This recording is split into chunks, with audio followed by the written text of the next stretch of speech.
وہ 4 وقت جب حضرت جبرائیل السلام بھی آزمائیں گے۔ ایک دن حضور اکرم صلی اللہ علیہ وسلم نے جبرائیل السلام سے پوچھا، اے جبرائیل، کبھی ایسا بھی ہوا ہے کہ آپ کو آسمان سے زمین پر نہایت عجلت اور برق رفتاری اور نہایت مشقت کے ساتھ فوراً زمین پر اترنا پڑا؟ جبرائیل السلام نے جواب دیا، یا رسول اللہ صلی اللہ علیہ وسلم، 4 مرتبہ ایسا ہوا ہے کہ مجھے نہایت شرائط کے ساتھ فوراً زمین پر اترنا پڑا۔ حضور اکرم صلی اللہ علیہ وسلم نے حضرت جبرائیل السلام سے پوچھا، کس کس موقع پر؟ جبرائیل السلام نے عرض کی، اے اللہ کے رسول، پہلی مرتبہ جب حضرت ابراہیم السلام کو آگ میں ڈالا گیا تو میں اس وقت عرش اعلیٰ کے نیچے مقام سورۃ المنتہا پر تھا۔ مجھے حکم ہوا کہ جبرائیل، میرے خلیل کے آگ میں پہنچنے سے پہلے فوراً میرے خلیل کے پاس پہنچو۔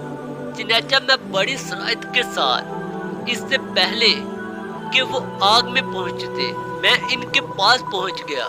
دوسری بات، جب حضرت اسماعیل السلام کی گردن مبارک پر حضرت ابراہیم السلام نے اللہ کی طرف سے آزمائے جانے کے موقع پر انہیں ذبح کرنے کی خاطر چھری رکھی ہوئی تھی تو مجھے حکم ہوا کہ چھری چلنے سے پہلے ہی زمین پر پہنچو اور چھری کو الٹا کر دو۔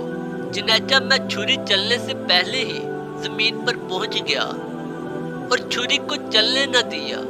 تیسری مرتبہ جب حضرت یوسف علیہ السلام کو ان کے بھائیوں نے کنویں میں گرایا تو مجھے رب تعالیٰ کا حکم ہوا کہ میں یوسف علیہ السلام کو کنویں کی تہہ تک پہنچنے سے پہلے ان تک پہنچ جاؤں اور کنویں کی تہہ پر گرنے سے قبل ہی انہیں اپنے پروں پر اٹھا کر کنویں کی تہہ میں موجود ایک پتھر پر بٹھا دوں۔ چوتھی مرتبہ، یا رسول اللہ صلی اللہ علیہ وسلم، جب کافروں نے حضور صلی اللہ علیہ وسلم کے دندان مبارک کو شہید کیا تو مجھے حکم ہوا کہ جبرائیل، فوراً زمین پر پہنچو اور میرے محبوب کے دندان مبارک خون زمین پر گرنے نہ دینا۔ زمین پر گرنے سے پہلے ہی وہ خون اپنے ہاتھوں پر لے لو۔ اور اے جبرائیل، اگر میرے محبوب کا خون زمین پر گر گیا تو قیامت تک زمین سے نہ کوئی سبزی اگے گی نہ کوئی درخت۔ چنانچہ میں بڑی شرائط کے ساتھ زمین پر پہنچا اور حضور اکرم صلی اللہ علیہ وسلم کے خون مبارک کو ہاتھوں پر لے کر ہوا میں اڑا دیا۔ دوستو، یہ جبرائیل السلام کے 4 آزمائش کے موقع تھے جن موقعوں پر جبرائیل السلام کو بھی آزمایا گیا۔ دعا ہے کہ اللہ تعالی ہم سب کو اس پر عمل کرنے کی توفیق عطا فرمائے۔